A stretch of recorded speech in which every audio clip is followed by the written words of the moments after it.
त्रिशा सिंह, आप सभी का क्लब आईएएस एस्पिरेंट चैनल पर स्वागत है। दोस्तों, आज हम लोग विजन आईएएस के टेस्ट नंबर 12 की क्वेश्चंस को सॉल्व करेंगे। इस टेस्ट पेपर में सभी क्वेश्चंस एंशिएंट हिस्ट्री और मेडिवल हिस्ट्री के हैं। तो आई होप आपको वीडियो अच्छी लगेगी। अगर वीडियो अच्छी लगी तो लाइक, शेयर एंड सब्सक्राइब जरूर करिएगा। ठीक है, चलिए क्वेश्चन स्टार्ट करते हैं। पहला प्रश्न दिया हुआ है, हड़प्पा सभ्यता का एक महत्वपूर्ण पुरातात्विक स्थल धौलावीरा अपनी अद्वितीय विशेषताओं के लिए जाना जाता है। धौलावीरा के संदर्भ में निम्नलिखित कथनों पर विचार कीजिए। ठीक है, हड़प्पाई स्थल धौलावीरा के संदर्भ में 4 कथन दिए हुए हैं। पहला कथन है, यह कर्क रेखा पर स्थित है। दूसरा, धौलावीरा जलाशयों सहित अपनी सुविकसित जल संरक्षण प्रणाली के लिए जाना जाता है। तीसरा, यह स्थल एक गढ़, एक मध्यवर्ती नगर और एक निम्नवर्ती नगर में विभाजित है। चौथा, इसे यूनेस्को द्वारा विश्व धरोहर स्थल घोषित किया गया। बताएं उपरोक्त में से कितने कथन को, कौन से कथन सही हैं। ओके, तो दोस्तों धौलावीरा गुजरात में स्थित है, एक हड़प्पाई स्थल है ये। ठीक है, और ये किस द्वीप पर स्थित है इसको ध्यान रखिएगा। मे भी कभी अगर स्टेटमेंट में दे दिया तो आपका गलत नहीं होना चाहिए। तो दोस्तों ये खादिर द्वीप पर स्थित है। खादिर द्वीप, ये द्वीप जो है कच्छ के रण में स्थित है, इसको ध्यान रखिएगा। कच्छ के रण में स्थित है। और धौलावीरा जो है ये कर्क रेखा पर स्थित है, इसको ध्यान रखिएगा। ठीक है, तो आपका पहला स्टेटमेंट सही है। और धौलावीरा, आपको पता होगा कि धौलावीरा जो है अपनी सुविकसित जल संरक्षण प्रणाली के लिए जाना जाता है, जो कि कहीं और इस तरह की जो जल संरक्षण प्रणाली है और किसी हड़प्पाई स्थल में इतनी सुविकसित जल संरक्षण प्रणाली किसी और हड़प्पाई स्थल में देखने को नहीं मिलता है जितना कि धौलावीरा में। ठीक है, यहाँ पे वर्षा के जल को संचय किया जाता था। तो आपका पहला, दूसरा सही है। तीसरा है, यह स्थल एक गढ़, यानी यहाँ पे आप देखेंगे कि जो हड़प्पाई स्थल है, ये स्थल जो है आपको एक गढ़, एक मध्यवर्ती नगर और एक निम्नवर्ती नगर में विभाजित देखने को मिलेगा। यानी कि यहाँ पे कहीं ना कहीं आप कह सकते हैं कि यहाँ पे सामाजिक असमानता व्याप्त थी। ठीक है, कहीं ना कहीं ये सामाजिक असमानता को बतलाता है। तो तीसरा सही है। चौथा देखिए, तो इसे यूनेस्को द्वारा विश्व धरोहर स्थल घोषित किया गया था। कब किया गया था? 2021 में किया गया था। तो चारों कथन आपके सही है हड़प्पाई स्थल धौलावीरा के संदर्भ में। तो आपका राइट आंसर क्या हो जाएगा? Option D. भारतीय सिनेमा की उपलब्धियों के संदर्भ में निम्नलिखित कथनों पर विचार कीजिए। पहला कथन है, सत्यजीत रे अकादमी पुरस्कार यानी ऑस्कर जीतने वाले पहले भारतीय थे।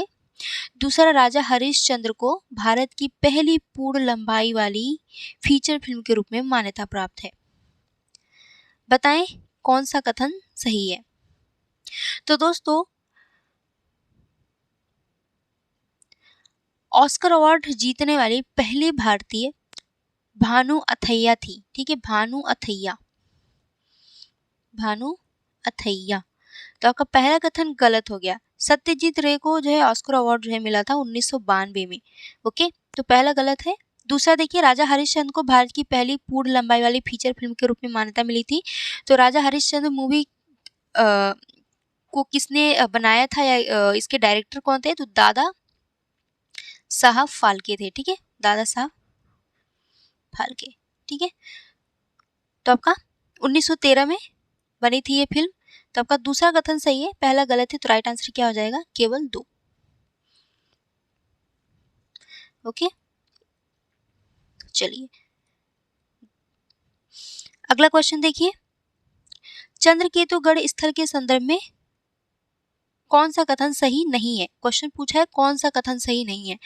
ओके, ऑप्शन ए दिया, यह स्थल कई टेराकोटा कलाकृतियों के लिए प्रसिद्ध है। तो दोस्तों चंद्रकेतुगढ़ जो है, आपको पता होगा कि ये चंद्रकेतुगढ़ मेनली टेराकोटा कलाकृतियों के लिए प्रसिद्ध है। टेराकोटा कलाकृतियां क्या होती है? मिट्टी की मूर्तियां बनाई जाती हैं और इसको पका दिया जाता है। ठीक है, ये टेराकोटा कलाकृतियां होती हैं।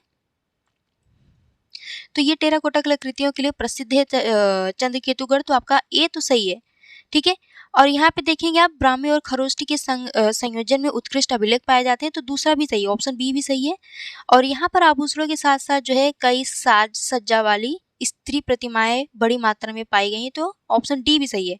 क्या यह ओडिशा में अवस्थित है? चंद्रकेतुगढ़ क्या ये ओडिशा में स्थित है? नहीं, ओडिशा में नहीं, तो फिर कहाँ स्थित है? पश्चिम बंगाल में।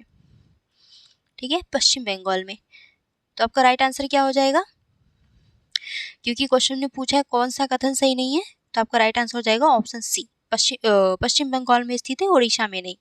ओके, चलिए अगला देखिए। भारतीय कला और शिल्प के संदर्भ में चौकपूर्णा, मांड्या, सांथिया और झोटी शब्द किस कला से संबंधित है? बताइए। कढ़ाई की पद्धतियां हैं ये, या मिट्टी के बर्तनों के प्रकार हैं ये, या चित्रकला की शैलियां हैं ये, या फिर फर्श की डिजाइन? तो दोस्तों ये जो चौकपूर्णा है, मांड्या है, सांथिया है, झोटी है, ये सभी जो है फर्श की डिजाइन से संबंधित कला है, यानी कि अलग अलग जगहों पे इनको अलग अलग नाम से जाना जाता है। आप लोगों ने देखा होगा कि जब हमारे घर में कोई भी प्रोग्राम होता है, धार्मिक प्रोग्राम, जैसे कि कोई मान लीजिए शादी है, तो आप लोग देखे होंगे कि औरतें जो है चावल के आटे का या फिर गेहूं के आटे का प्रयोग करके वो उनसे कुछ न कुछ जमीन पर, फर्श पर कोई डिजाइन बनाती हैं, कुछ ज्यामिति पैटर्न बनाती हैं, जो देखने में थोड़ा अच्छा लगता है, और कहीं ना कहीं ये इसको शुभ माना जाता है। हम लोग के हिंदू धर्मों में इसको शुभ माना जाता है। तो ये क्या है? फर्श की डिजाइन है, बस ये अलग अलग जगहों पे इसको अलग अलग नाम से जाना जाता है। जैसे कि अगर आप बात करें चौकपूर्णा को, तो चौकपूर्णा ये ये पंजाब और यूपी में प्रसिद्ध है। ठीक है, या इसमें क्या होता है चौकपूर्णा में, इसमें मुख्यतः चावल का प्रयोग करके बनाया जाता है, चावल के आटे का प्रयोग करके फर्श पर डिजाइन बनाया जाता है। मांडला की बात करें, मांडड़ा की बात करें, तो मांडरा जो है राजस्थान और मध्य प्रदेश में प्रसिद्ध है। सांथिया ये कहाँ की कला है, पारंपरिक कला है सांथिया? गुजरात। और बचा झोटी ये कहाँ की पारंपरिक कला है? तो ये पारंपरिक कला है आपका ओडिशा। ठीक है, तो यही जो है आपका चौकपूर्णा, मांडला, सांथिया, झोटी, ये सभी पारंपरिक कला जो है फर्श पर डिजाइन बनाने से संबंधित है। ठीक है, तो आपका राइट आंसर क्या हो जाएगा? Option D. अगला देखिए, निम्नलिखित में से किसे आचरणों और प्रतिज्ञाओं को मूर्त रूप देने के लिए एक प्रसिद्ध, सर्वव्यापी और सर्वगुण संपन्न बोधिसत्व के रूप में जाना जाता है और अक्सर हाथी की सवारी करते हुए चित्रित किया गया है? ठीक है, यहाँ पे ध्यान देने वाली पॉइंट ये है कि इस मतलब उस बोधिसत्व की बात कर रहा है जो जिनको हाथी की सवारी करते हुए चित्रित किया गया है। तो उनका नाम क्या है? तो दोस्तों सामंतभद्र। राइट आंसर क्या हो जाएगा आपका? सामंतभद्र। ये जो है बौद्ध धर्म के महायान शाखा से संबंधित है। इनका चित्रण मेनली आपको देखेंगे, इनके चित्रण में सफेद हाथी को दिखाया गया है, सफेद हाथी। ठीक है, सफेद हाथी की सवारी करते हुए दिखाया गया है, सवारी करते हुए। ठीक है, अगला देखिए, जैनियों के आदि पुराण को संस्कृत में किसने लिखा है?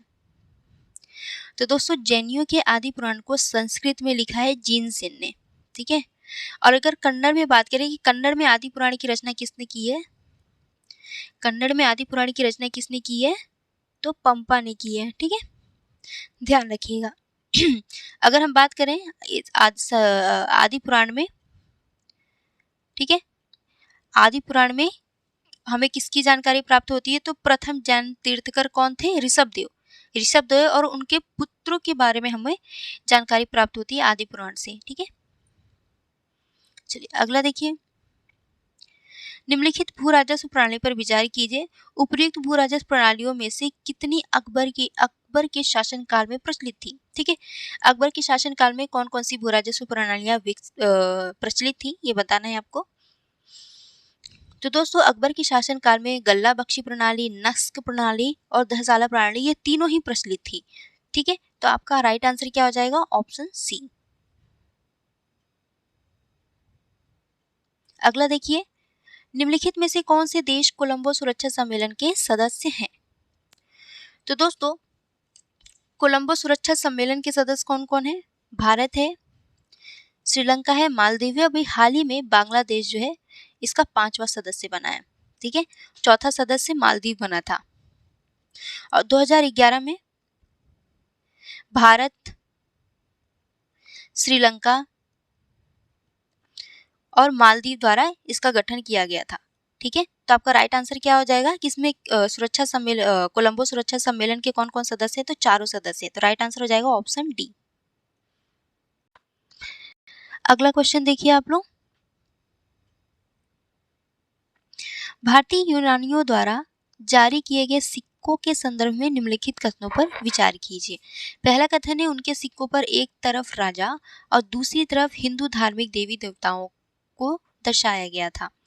दूसरा कथन है भारतीय यूनानी सिक्कों पर यूनानी, ग्रीक और खरोष्टी में द्विभाषी लेख अंकित थे।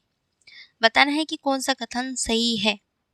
तो दोस्तों सिकंदर के पश्चिमी भारत में सिकंदर के आक्रमण के बाद भारत का व्यापारिक संबंध स्थापित हुआ यूनानियों के साथ। ठीक है, जब भारत का यूनानियों के साथ व्यापार संबंध या संपर्क स्थापित हुआ तो ऐसे में बहुत सारी संस्कृतियों का आदान प्रदान हुआ।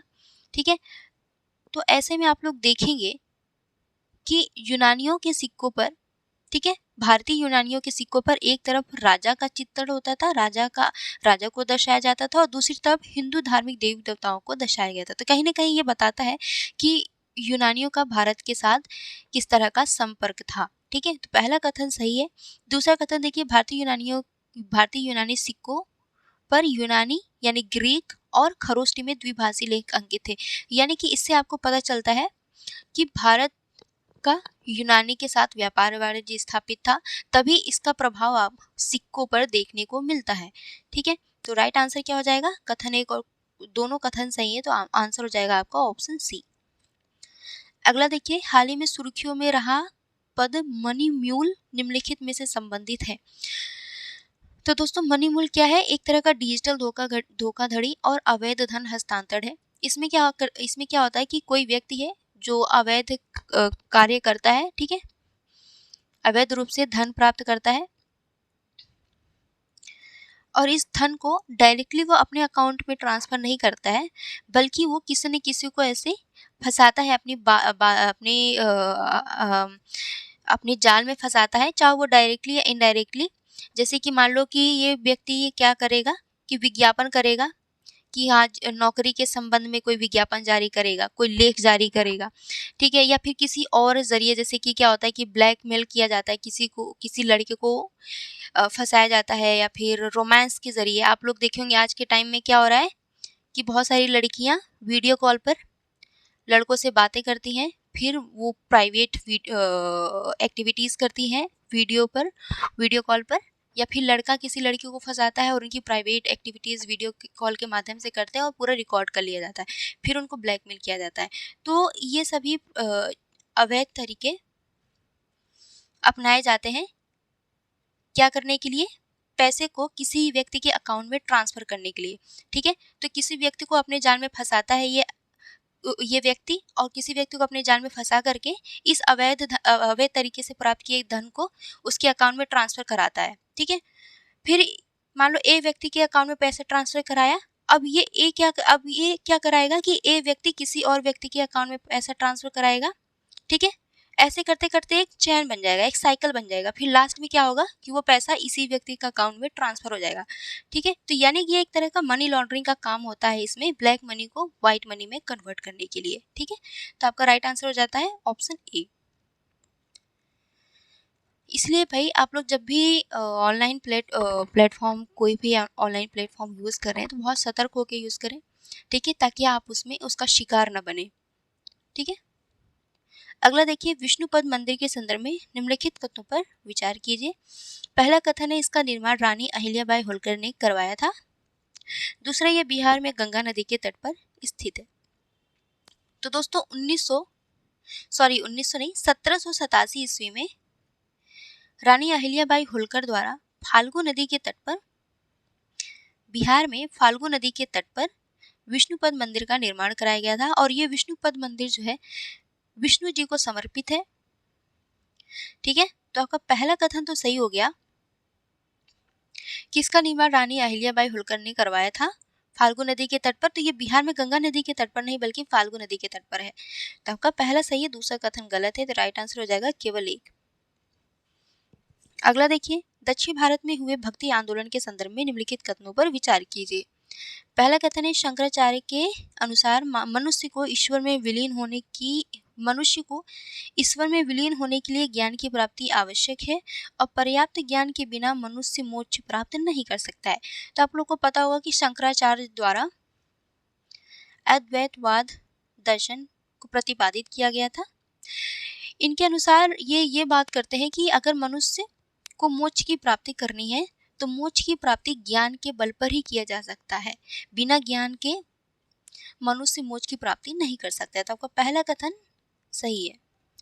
और ये बताते हैं कि हम सभी व्यक्ति अगर अपने व्यक्तिगत पहचान को हटा दें और अपने अंदर से अहंकार को हटा दें तो हम सभी व्यक्ति एक ब्रह्मांडीय परिवार के हिस्सा हैं। ठीक है, हम सभी व्यक्ति क्या है, एक ब्रह्मांडीय परिवार के हिस्सा हैं और हम सभी एक हैं। अगर हम इस एकता को समझ लेते हैं तो इसका मतलब है कि हम सभी अगर इस एकता को समझ लेते हैं तो हम मोक्ष की भी प्राप्ति कर सकते हैं। ठीक है, तो आपका पहला कथन सही है। दूसरा है रामानुजाचार्य के अनुसार भक्ति के माध्यम से ईश्वर के प्रति समर्पण का मार्ग मोक्ष प्राप्त करने में मदद करता है। तो आपको पता होगा कि रामानुजाचार्य द्वारा विशिष्टाद्वैतवाद को प्रतिपादित किया गया था। विशिष्टाद्वैतवाद, ठीक है, द्वैतवाद को प्रतिपादित किया था। इनके अनुसार जो है ये कहते हैं कि भक्ति के माध्यम से ईश्वर के प्रति समर्पण का मार्ग ही जो है मोक्ष प्राप्त करने में मदद करता है। यानी कि आप जो है अगर मोक्ष की प्राप्ति करना चाहते हैं तो इसके लिए आपको भक्ति का मार्ग अपनाना पड़ेगा। तो दोनों ही स्टेटमेंट सही है। राइट आंसर हो जाएगा ऑप्शन सी, 1 और 2 दोनों। और ये बताते हैं रामानुजाचार्य कि जो ये जगत है, ठीक है, ब्रह्म सत्य है, ब्रह्म वास्तविक है या सत्य है, और जगत और आत्माएं भी जो है इस ब्रह्म का हिस्सा है। ठीक है, चलिए अगला देखिए। पहला कथन दिया हुआ है, पहले हम लोग यहाँ पे पढ़ लेते हैं। उपरोक्त कथनों में पॉटरी के चित्र निम्नलिखित में से किस प्रकार का उल्लेख करता है। यानी कि ये क्वेश्चन पूछ रहा है कि उपरोक्त कथनों में किस प्रकार की पॉटरी की बात कर रहा है ये। ठीक है, अब चलिए कथन पढ़ते हैं। पहला कथन है, इसे बिना किसी मिट्टी के क्वार्ट्ज स्टोन पाउडर ग्लास, मुल्तानी मिट्टी, बोरक्स के एक अद्वितीय मिश्रण से बनाया जाता है। इसका विशिष्ट रंग जो है कोबाल्ट ऑक्साइड से प्राप्त होता है। तीसरा कथन दिया हुआ है, कारीगर जो है विस्तृत पुष्प पक्षी ज्यामितीय रूपांकनों को बनाने के लिए हाथ से पेंटिंग और ब्लॉक प्रिंटिंग जैसी तकनीकों का उपयोग करता है। इसे कम तापमान पर पकाया जाता है जिसके परिणाम स्वरूप एक उत्कृष्ट अर्धपारदर्शी कलाकृतियां प्राप्त होती हैं। तो दोस्तों ये जो विशेषताएं हैं ब्लू पॉटरी के बारे में बता रहा है। ब्लू पॉटरी की विशेषता क्या होती है कि इस पॉटरी को बनाने के लिए मिट्टी का प्रयोग नहीं किया जाता है। इसकी खासियत ये है कि इसमें मिट्टी का प्रयोग नहीं होता है। तो फिर कैसे बनाया जाता है, तो इसमें जैसे कि क्वार्ट्ज स्टोन पाउडर ग्लास यानी कि शीशे के पाउडर का प्रयोग किया जाता है, मुल्तानी मिट्टी और बोरेक्स, इन सभी को मिश्रित करके इन सभी का मिश्रण तैयार किया जाता है और फिर इसके माध्यम से पॉटरी बनाई जाती है। और अगर हम इस ब्लू पॉटरी की बात करें तो इसका कलर ब्लू होता है। और क्यों होता है, तो कोबाल्ट ऑक्साइड के कारण इसका कलर ब्लू हो जाता है। और इस तरह की पॉटरी में आप लोग देखेंगे पुष्पों का चित्रांकन देखने को मिलेगा, पक्षियों की आकृतियां बनाई जाती है, कुछ ज्यामिति पैटर्न्स भी बनाए जाते हैं और लोग हाथ से पेंटिंग करते हैं इस ब्लू पॉटरी पर। और इसे पकाया बहुत कम तापमान पर जाता है जिससे कि ये अर्धपारदर्शी कलाकृतियां प्राप्त होती हैं इस पर। ठीक है, तो पूरी आपको चारों ही कथन जो है किसके संदर्भ में बता रहा है, ब्लू पॉटरी के संदर्भ में बता रहा है। ठीक है, अगला देखिए। और ये ब्लू पॉटरी कहाँ प्रसिद्ध है, इसको तो मैंने बताया ही नहीं भाई, ये तो इम्पोर्टेंट है। अब इसको जीआई टैग प्राप्त है, ये जयपुर से संबंधित है। ठीक है, जयपुर में इस ब्लू पॉटरी को बनाया जाता है और इसे जीआई टैग प्राप्त है। अगला देखिए, गुप्तकालीन प्रशासन प्रणाली के संदर्भ में निम्नलिखित कथनों पर विचार कीजिए। पहला कथन है, साम्राज्य जो है भुक्ति नामक प्रभागों में विभक्त था जिसका मुखिया ऊपरीक होता था। दीवानी और फौजदारी कानूनों को स्पष्ट रूप से विभाजित किया गया था। तीसरा, गुप्त साम्राज्य में सभी आर्थिक गतिविधियों के लिए नियमन के लिए मौर्य साम्राज्य की तुलना में अधिक बड़े नौकरशाही तंत्र की आवश्यकता थी।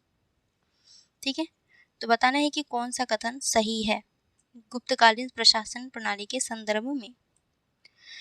तो दोस्तों आप लोग को पता होगा कि गुप्तकालीन साम्राज्य को कई भागों में बांटा गया था, ठीक है, जिसे भुक्ति कहा जाता था। जैसे कि भारत को कई राज्यों में बांट दिया गया, ठीक है, कई भागों में बांट करके हर भाग को राज्य नाम दिया गया।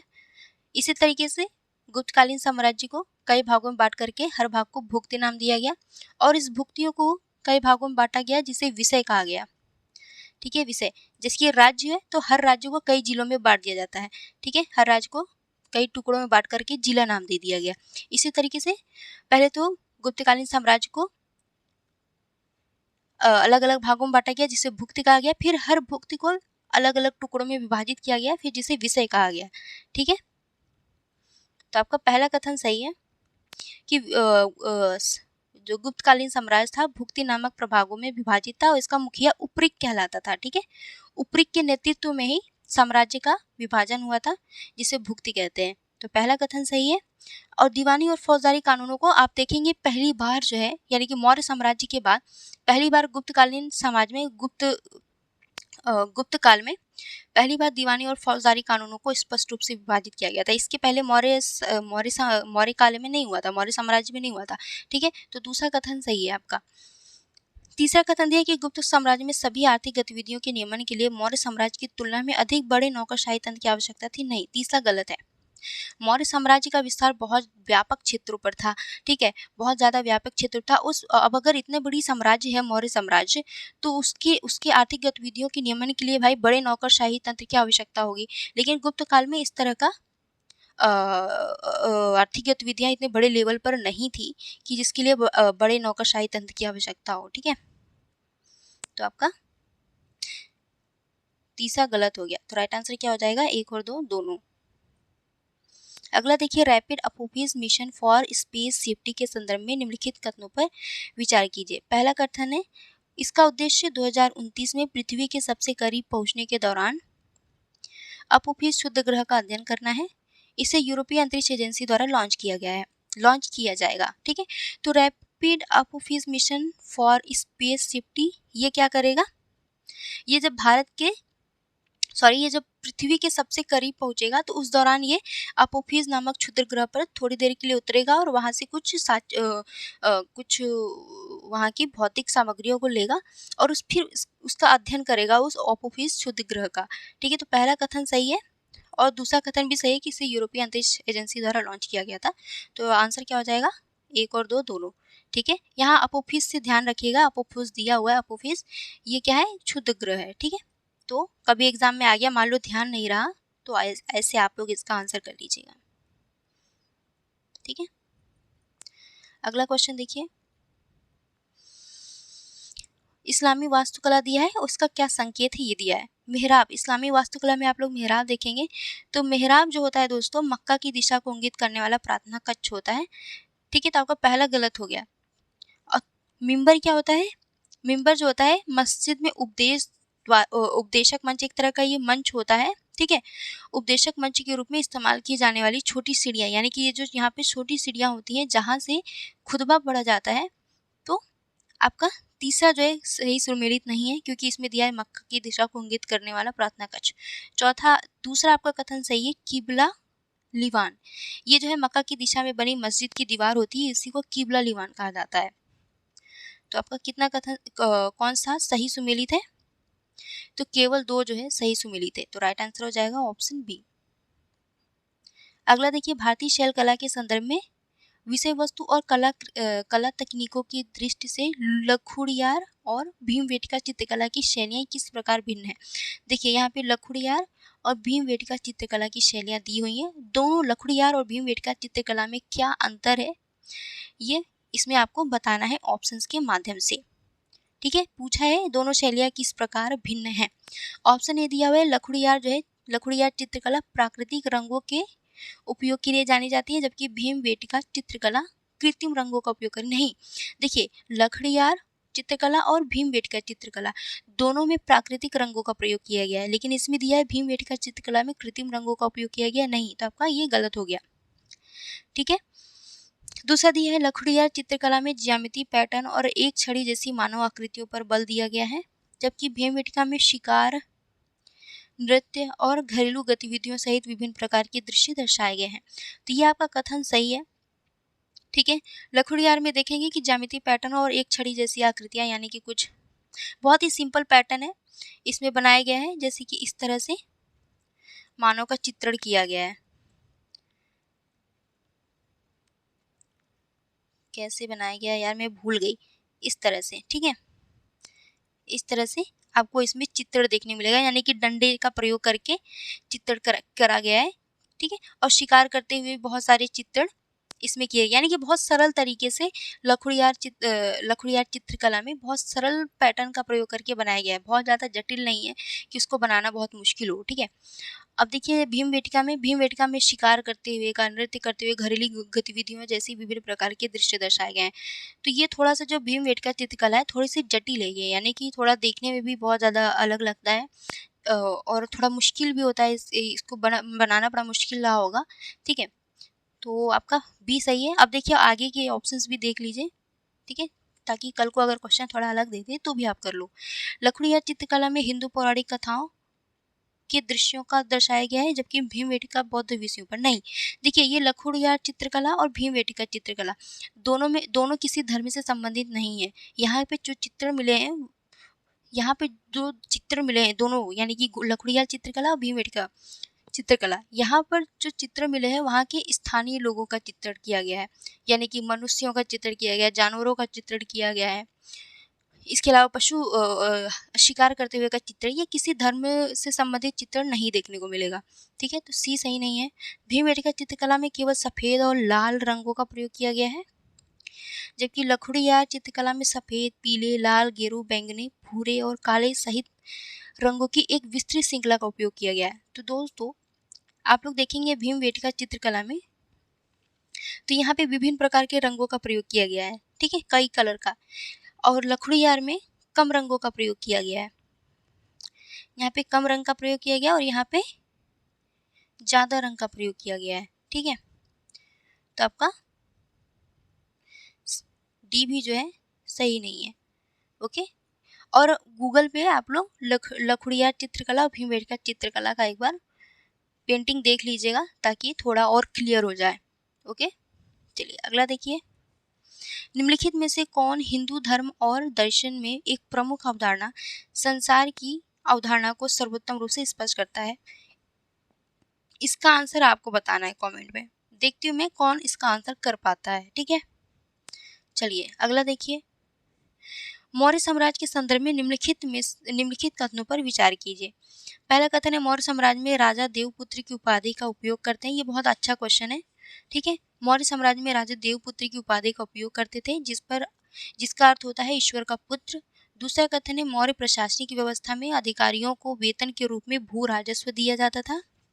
तीसरा, मौर्य शासन के दौरान गंभीर अपराधों के लिए भी मृत्युदंड निषिद्ध था। ठीक है, बताना है कि कितने कथन सही है मौर्य साम्राज्य के संदर्भ में।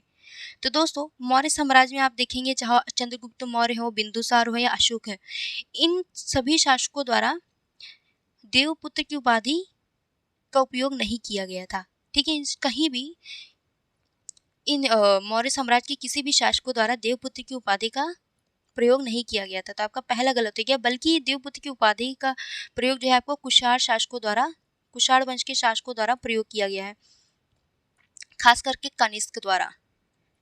ठीक है। तो आपका पहला गलत हो गया। दूसरा देखिए, मौर्य प्रशासनिक व्यवस्था में अधिकारियों को वेतन के रूप में भू राजस्व नहीं दिया जाता था। इनको जो है वेतन के रूप में नकद दिया जाता था। ठीक है, नकद दिया जाता था। तो दूसरा गलत हो गया, भू राजस्व नहीं दिया जाता था। मौर्य शासन के दौरान गंभीर अपराधों के लिए मृत्युदंड निषिद्ध नहीं भाई, गंभीर अपराधियों के लिए मृत्युदंड दिया जाता था। ठीक है, मृत्युदंड दिया जाता था। तो आपका तीसरा भी गलत हो गया। राइट आंसर क्या होगा? ऑप्शन डी, यानी कि कोई नहीं। अगला देखिए, कभी कभी सुर्खियों में रहने वाला बाई मेटेलिक नीफे सिस्टम संबंधित है।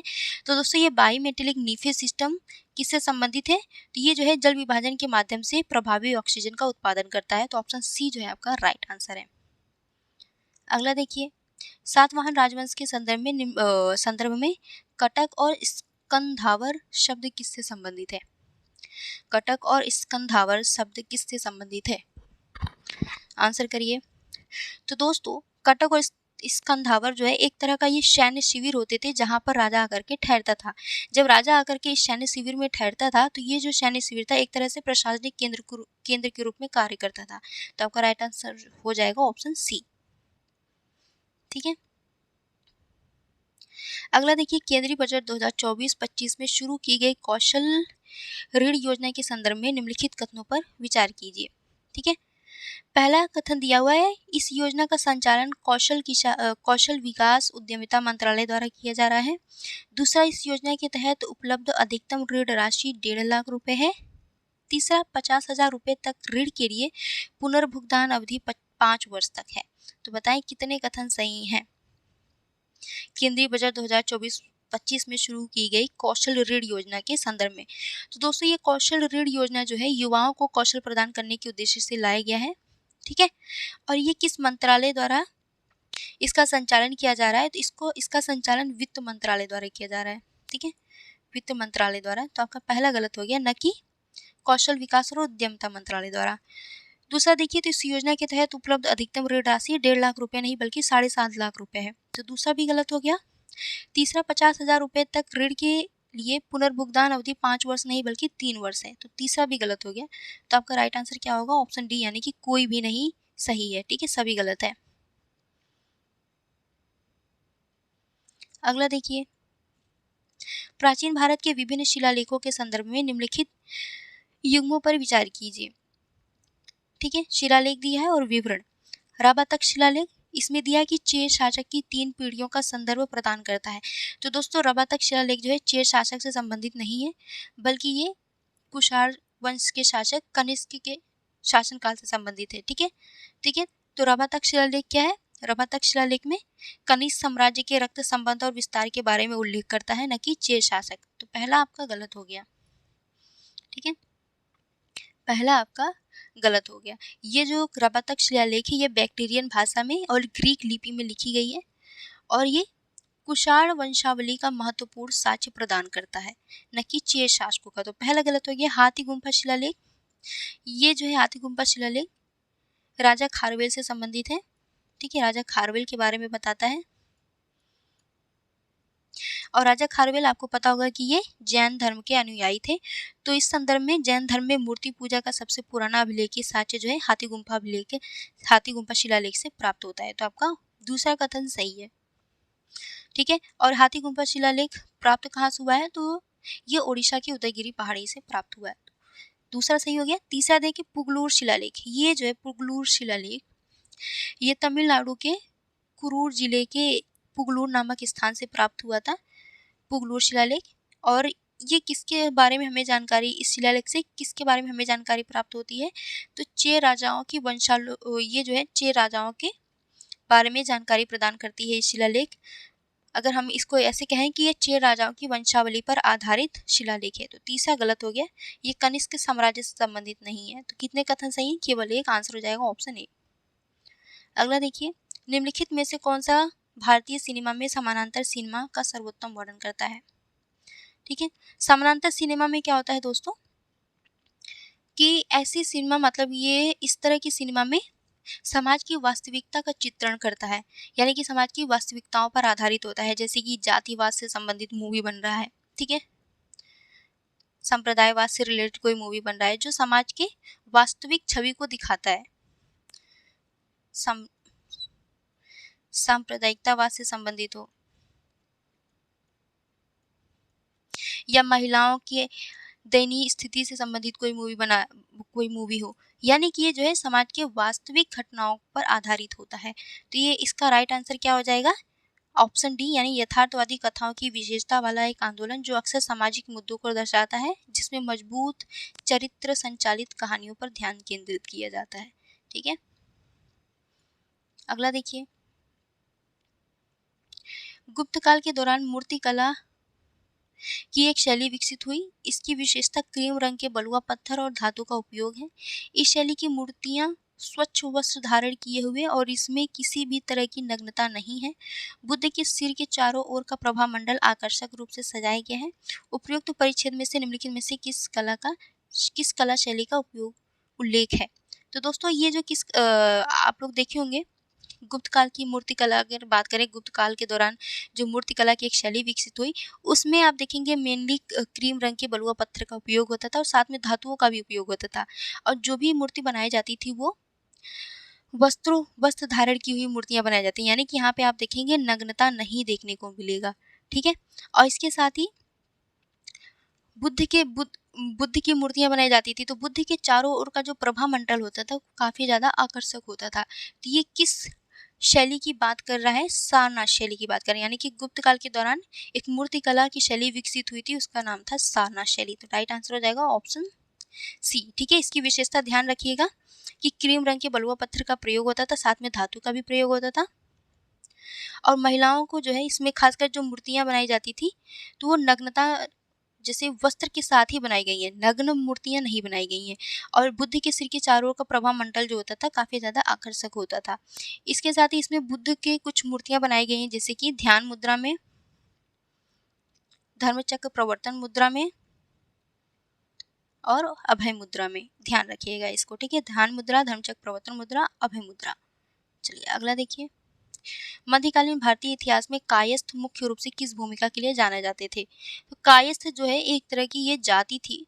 ठीक है, इनका मुख्य काम था लेखन और दस्तावेजीकरण करना, खास करके ये भूमि अनुदान या फिर किसी तरह का कर अगर प्राप्त होता था तो उसका पूरा ये लेखांकन करते थे, लिखने का काम करते थे, रिकॉर्ड रखते थे पूरा। ठीक है, राजाओं के दरबार में ये सारे काम ये लेखा जोखा करते थे, लिखने का काम करते थे। तो इसका आंसर क्या हो जाएगा? ऑप्शन सी, यानी लिपिक। ठीक है, किस भूमिका के लिए जाने जाते थे? लिपि के लिए, यानी लिखने के लिए जाने जाते थे। ठीक है, सारे रिकॉर्डों को लिपिबद्ध करते थे। अगला देखिए, हड़प्पा नगरों और जिन नदियों के किनारे नगर स्थित है उसके संदर्भ में बताएं कि कौन सा कथन सही है। ठीक है, चनहुदड़ो किस नदी के तट पर स्थित है? सिंधु नदी के तट पर स्थित है। सही है आपका। कालीबंगा घग्गर नदी के तट पर स्थित है। बनावली लूनी नदी के तट पर नहीं स्थित है, बल्कि ये सरस्वती नदी के तट पर स्थित है। ठीक है, थी मतलब अब वर्तमान में यह नदी सूख चुकी हुई है। ठीक है, सरस्वती नदी वर्तमान में सूख चुकी है। तो आपका तीसरा सही नहीं है, पहला और दूसरा सही है, यानी कितने कथन सही है? 2 कथन सही है। तो आंसर हो जाएगा ऑप्शन बी। हाल ही में सुर्खियों में रहा किंडलिन प्रोटीन संबंधित है। ठीक है, किंडलिन प्रोटीन किससे संबंधित है? ये कैंसर उपचार से जुड़े उपाय है किंडलिन प्रोटीन। तो आपका राइट आंसर हो जाएगा ऑप्शन डी। अगला देखिए, गुर्जर प्रतिहार वंश के किस एक शासक ने उत्तर भारत के एक बड़े हिस्से पर अपने शासन का विस्तार किया और कन्नौज को अपनी राजधानी बनाया, जिसके कारण बंगाल और बिहार के पाल राजा धर्मपाल के साथ संघर्ष हुआ? तो बताएं ये किस शासक की बात कर रहा है? ठीक है, गुर्जर प्रतिहार वंश के किस शासक की बात कर रहा है जिसने उत्तर भारत के एक बड़े हिस्से पर अपना शासन विस्तार किया था और कन्नौज को अपनी राजधानी बनाया था, जिसके कारण बंगाल और बिहार के पाल राजा धर्मपाल के साथ इनका संघर्ष भी हुआ था? तो दोस्तों आपका राइट आंसर हो जाएगा वत्सराज। ठीक है, वत्सराज ने जो है ये गुर्जर प्रतिहार वंश के शासक थे और इन्होंने जो है कन्नौज को अपनी राजधानी बनाई थी। ठीक है, अगला देखिए, निम्नलिखित रागों पर विचार कीजिए। पूछा है उपरोक्त में से कितनी शास्त्रीय संगीत के राग है? तो जब भी आप लोग आर्ट एंड कल्चर पढ़ें तो हिंदुस्तानी संगीत शैली और कर्नाटक संगीत शैली में क्या अंतर है ये ध्यान रखिएगा। और हिंदुस्तानी संगीत के कौन कौन से राग आते हैं हिंदुस्तानी संगीत में उसको ध्यान रखिएगा। और कर्नाटक संगीत शैली में किस तरह के कौन कौन से राग शामिल है वो ध्यान रखिएगा। और हिंदुस्तानी संगीत में किस तरह कौन कौन से संगीतकार जो हैं जो प्रसिद्ध हैं इनके नाम याद कर लीजिएगा, क्वेश्चन बहुत ज़्यादा पूछता है। ठीक है, ठीक है।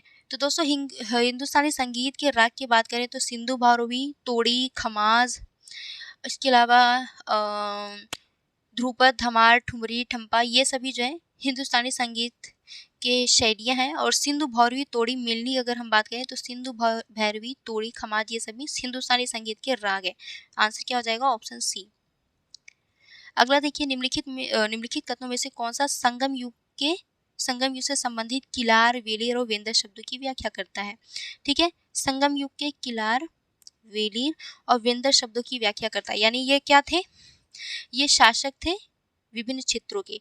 ठीक है, ये शासकों के विभिन्न स्तर थे। जैसे कि किलार की बात करें तो अगर हम किलार की बात करें तो किलार ठीक है।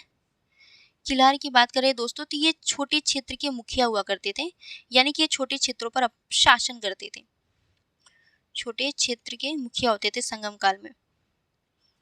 ठीक है। किलार खास करके ये जनजातीय समुदायों के प्रमुख थे। और अगर बात करें वेलिर की तो दोस्तों वेली जो है पर्वतीय और वन क्षेत्र पर शासन करते थे या उसको अपने कंट्रोल में रखते थे। ठीक है। पर्वतीय और वन क्षेत्र। इसके अलावा बचा आपका एक वेंदर। वेंदर की बात करें तो ये उपजाऊ क्षेत्र को नियंत्रित करने वाले राजा होते थे। ठीक है। उपजाऊ क्षेत्र को नियंत्रित करते थे। ठीक है। तो आपका आंसर क्या हो जाएगा? Option D. अगला देखिए,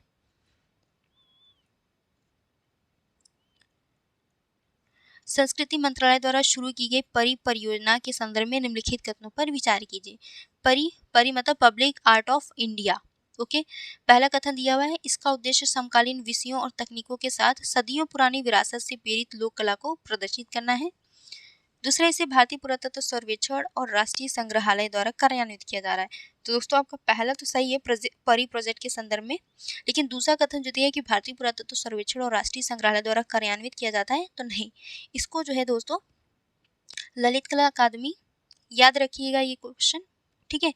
ललित कला अकादमी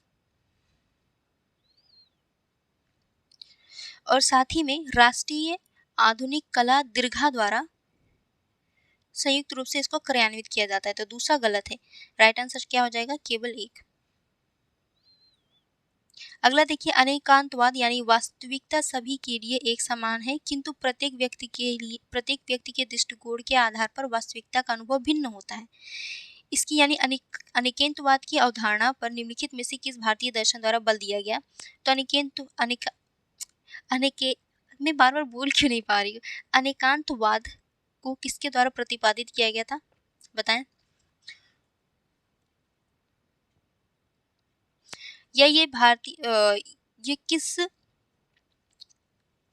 धर्म से संबंधित रहा है अनेकांतवाद? बताएं। बहुत इजी क्वेश्चन है। किस भारतीय दर्शन द्वारा बल दिया गया? तो जैन धर्म द्वारा। राइट आंसर हो जाएगा ऑप्शन सी। अगला देखिए, इक्विटी म्यूचुअल फंड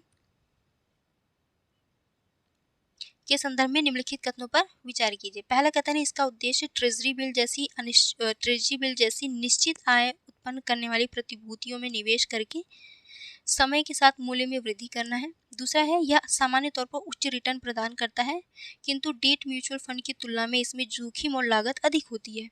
ठीक है।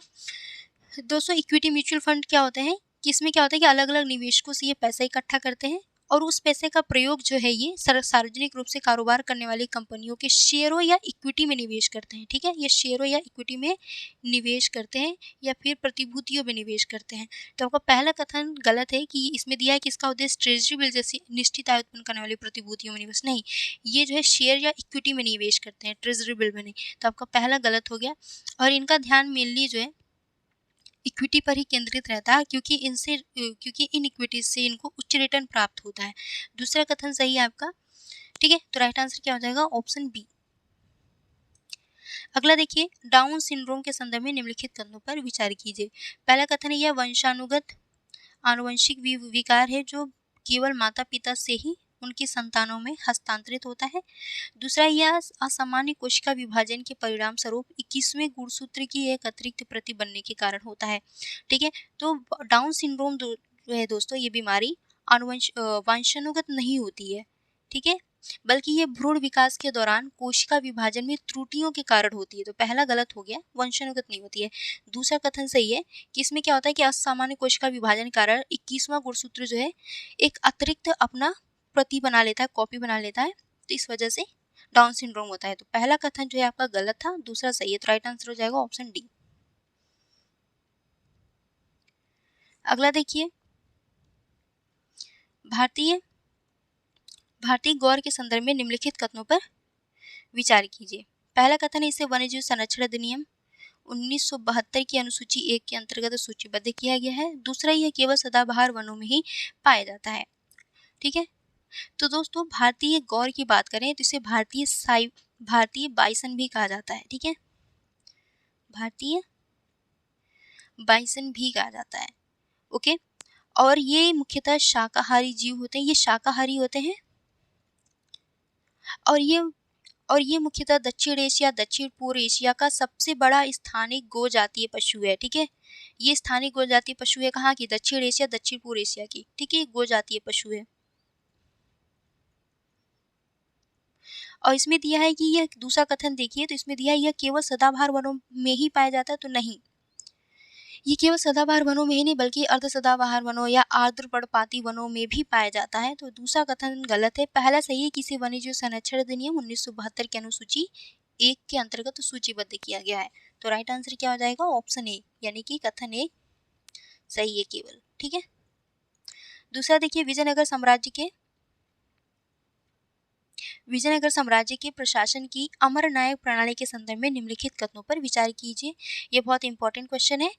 पहला दिया है यह कथन कि यह दिल्ली सल्तनत में प्रचलित इक्ता प्रणाली के समान थी। दूसरा, नायक अपने क्षेत्रों में कृषि के विस्तार हेतु उत्तरदायी थे। तीसरा, ये नायक विभिन्न जाति से संबंधित होते थे। ठीक है, तो दोस्तों विजयनगर साम्राज्य में प्रशासन के लिए क्या किया जाता था कि विजयनगर को कई सैन्य कमांडरों को, ठीक है, विजयनगर साम्राज्य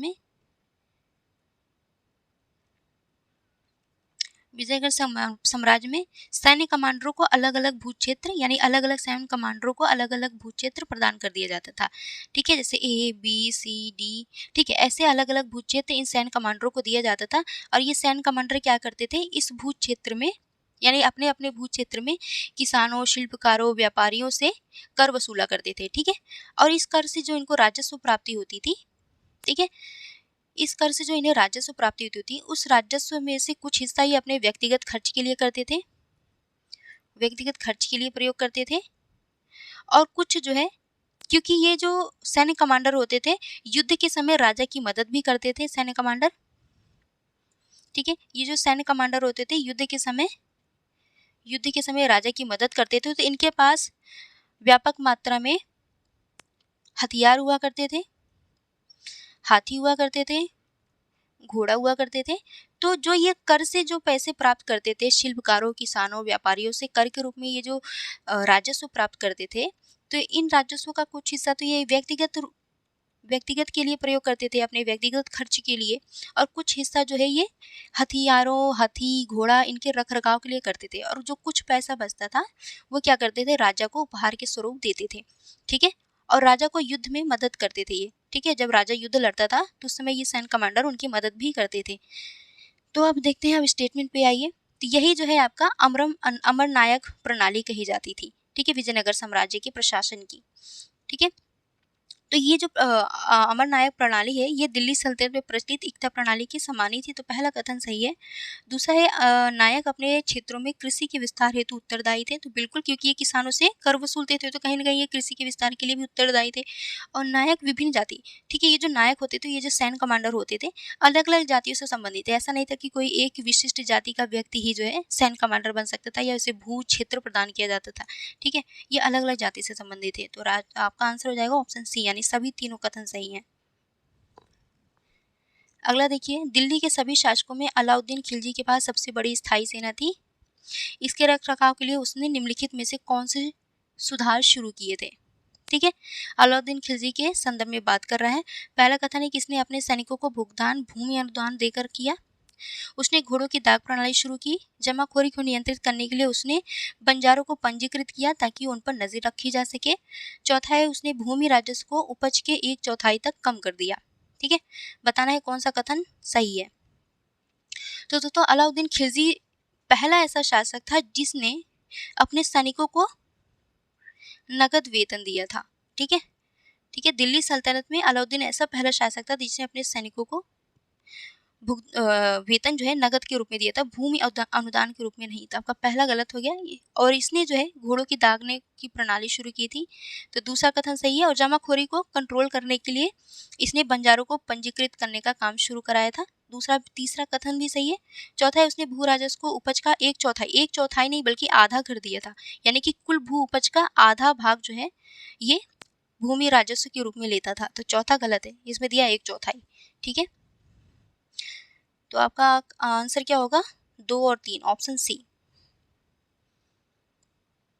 चलिए अगला देखिए, राष्ट्रकूट वंश के संदर्भ में विचार कीजिए। पहला कथन है, इंद्र तृतीय ने प्रतिहार शासक महिपाल को पराजित किया और कन्नौज को लूट लिया। दूसरा है, कृष्ण तृतीय ने चोल राजा परांतक पृथक को पराजित किया और चोल साम्राज्य के उत्तरी भाग पर अधिकार कर लिया। ठीक है। चौथा है, गोविंद तृतीय ने कन्नौज के नागभट्ट के विरुद्ध एक सैन्य अभियान का नेतृत्व किया और मालवा पर अधिकार कर लिया। तो दोस्तों ये तीनों ही कथन सही है, आपका राइट आंसर हो जाएगा ऑप्शन डी। अगला देखिए, दिल्ली सल्तनत के अधीन हुए प्रौद्योगिकी परिवर्तनों के संदर्भ में निम्नलिखित कथनों पर विचार कीजिए। ठीक है, दिल्ली सल्तनत के अधीन किन किन प्रौद्योगिकी परिवर्तन हुआ, किस तरह की प्रौद्योगिकियों का विकास हुआ, इसके बारे में पहला कथन दिया है, कागज का निर्माण, वस्त्र उत्पादन में सुधार हेतु चरखे की शुरुआत, बेहतर गारे यानी मोर्टार का उपयोग, जिन्हें उन्हें भव्य इमारतों के निर्माण में सक्षम बनाया। तो दोस्तों ये तीनों ही कथन सही है दिल्ली सल्तनत के प्रौद्योगिकी परिवर्तनों के संदर्भ में, यानी कि दिल्ली सल्तनत के दौरान कागज का निर्माण शुरू हुआ, वस्त्र उत्पादन में जो है चरखे की शुरुआत हुई, जिससे कि बहुत ज़्यादा वस्त्रों का उत्पादन होने लगा, और बेहतर गारे के उपयोग से भव्य इमारतों के निर्माण शुरू हुआ। तो आपका तीनों ही कथन सही है, राइट आंसर हो जाएगा ऑप्शन सी। अगला देखिए, चित्रकला राज्य, कौन सी चित्रकला किस राज्य से संबंधित है? तो दोस्तों पट्टचित्र ओडिशा से, मधुबनी बिहार से, पिथौरा गुजरात से। तो ये तीनों ही कथन सही है, तो राइट आंसर हो जाएगा ऑप्शन सी। अगला देखिए, निम्नलिखित यात्रियों पर विचार कीजिए, उपरोक्त यात्रियों में से कितने अकबर के दरबार में आए? ठीक है, अकबर के दरबार में कितने यात्री आए थे? तो दोस्तों रॉल्फ और मॉन्सरेट ये अकबर के दरबार में आए थे। फ्रांसवा बर्नियर जो है ये शाहजहां के शासनकाल में आया था। ठीक है, ये शाहजहां के शासनकाल में आया था, और अकबर के शासनकाल में रॉल्फ और मॉन्सरेट आया था। तो कितने कथन सही है? केवल 2 कथन सही है। मिहिर भोज के संदर्भ में निम्नलिखित कथनों पर विचार कीजिए, जिसे प्रतिहार वंश का सबसे महान शासक कहा जाता है। ठीक है, तो मिहिर भोज के संदर्भ में हमें निम्नलिखित कथनों पर विचार करना है। पहला कथन है, उसकी क्षेत्रीय सीमाएं सतलुज नदी के पश्चिमी किनारे तक फैली थी। उसके शासनकाल के दौरान एक अरब विद्वान कौन आया था? सुलेमान आया था।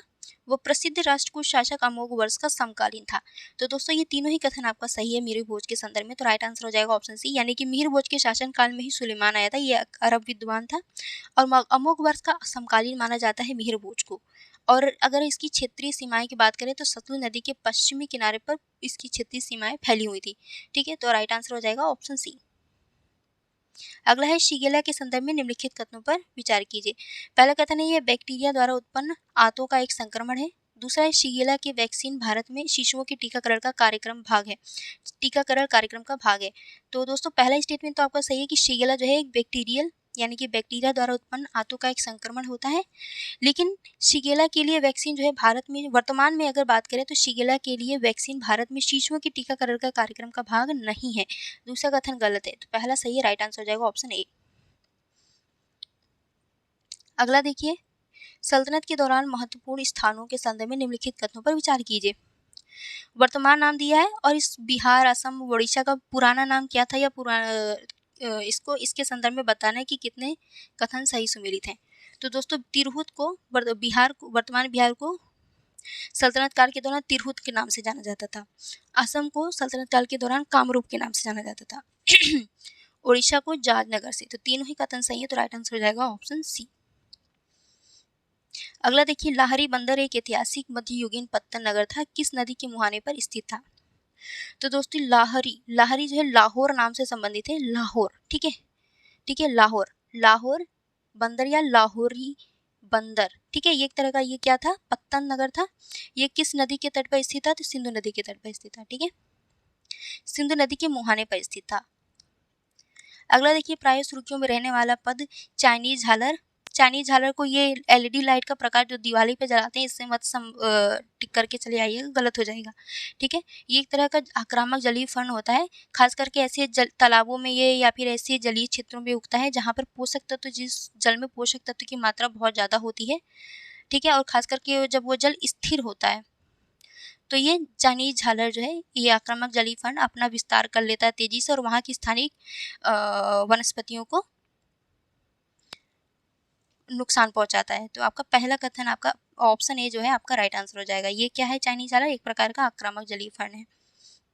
अगला देखिए, वह महाराष्ट्र में जन्मे 17वीं सदी के एक संत कवि थे जिन्होंने हिंदू मुस्लिम एकता को बढ़ावा देने का प्रयास किया। वह शिवाजी और संत एकनाथ और रामदास के समकालीन थे। वह अपने प्रारंभिक जीवन में एक व्यापारी थे। फिर उन्होंने भगवान विठोबा की स्तुति में भक्ति गीत गाना शुरू किया। वह निराकार ईश्वर में विश्वास करते थे तथा वैदिक यज्ञों और मूर्ति पूजा को अस्वीकार करते थे। उन्होंने अपने अभंगों की रचना मराठी में की थी। उपरोक्त परिच्छेद में निम्नलिखित में से किस एक भक्ति संत का वर्णन करता है? तो किस भक्ति संत का वर्णन करता है? तुकाराम का वर्णन करता है। तो राइट आंसर हो जाएगा ऑप्शन बी। अगला क्वेश्चन देखिए, निम्नलिखित स्थापत्य संरचनाओं पर विचार कीजिए। उपरोक्त में से कितने जो है एलोरा गुफा परिसर जो कि यूनेस्को विश्व धरोहर स्थल के भाग हैं, ठीक है, ये कितने एलोरा गुफा परिसर की बात कर रहा है, यानी कि अलग अलग गुफाओं में अलग अलग मंदिर या अलग अलग तरह के चित्रण देखने को मिलते हैं, ठीक है। तो बताना है कि कितने ऐसे हैं जिनको यूनेस्को विश्व धरोहर स्थल के रूप में, जो यूनेस्को विश्व धरोहर स्थल के भाग के रूप में शामिल किया गया है। तो दोस्तों आपको पहले तो पता होना चाहिए दशावतार मंदिर जो है उत्तर प्रदेश के ललितपुर में है, ठीक है। तो ये तो भाई एलोरा से संबंधित नहीं है। बाकी आपका कैलाशनाथ मंदिर, रामेश्वर गुफा, विश्वकर्मा गुफा, ये सभी एलोरा परिसर में एलोरा गुफा में स्थित है और इन्हें विश्व धरोहर स्थल के रूप में भी शामिल किया गया। तो आंसर हो जाएगा ऑप्शन सी, यानी केवल 3, ठीक है। अगर हम कैलाशनाथ मंदिर की बात करें तो गुफा संख्या 16 में स्थित है ये। रामेश्वर मंदिर की बात करें तो ये गुफा संख्या 21 में है। विश्वकर्मा गुफा की बात करें तो ये गुफा संख्या 10 में है, ठीक है, इसको ध्यान रखिएगा। और इस सेशन का लास्ट क्वेश्चन है, निम्नलिखित युग्मों पर विचार कीजिए। वंश और स्थापत्य शैली दी हुई है। गुलाम वंश में किस तरह का स्थापत्य शैली थी? मामलुक शैली, ठीक है। खिलजी वंश में सेल्जुक शैली प्रसिद्ध थी। तो तुगलक वंश में बैटर शैली। केवल एक सही सुमेलित थे, पहला और तीसरा गलत है। राइट आंसर क्या हो जाएगा आपका? ऑप्शन है केवल एक। दोस्तों वीडियो अच्छी लगी है तो लाइक शेयर एंड सब्सक्राइब जरूर करिएगा। और इसका पीडीएफ जो है कमेंट बॉक्स में ग्रुप का लिंक, टेलीग्राम ग्रुप का लिंक मेंशन कर दिया जाएगा। तो इस ग्रुप में हमारी पीडीएफ जो है क्लास कंप्लीट होने के बाद तुरंत शेयर कर दी जाती है। तो आप लोग इस ग्रुप को ज्वाइन कर लीजिए, ठीक है। और वीडियो को ज़्यादा से ज़्यादा शेयर करें। Thank you.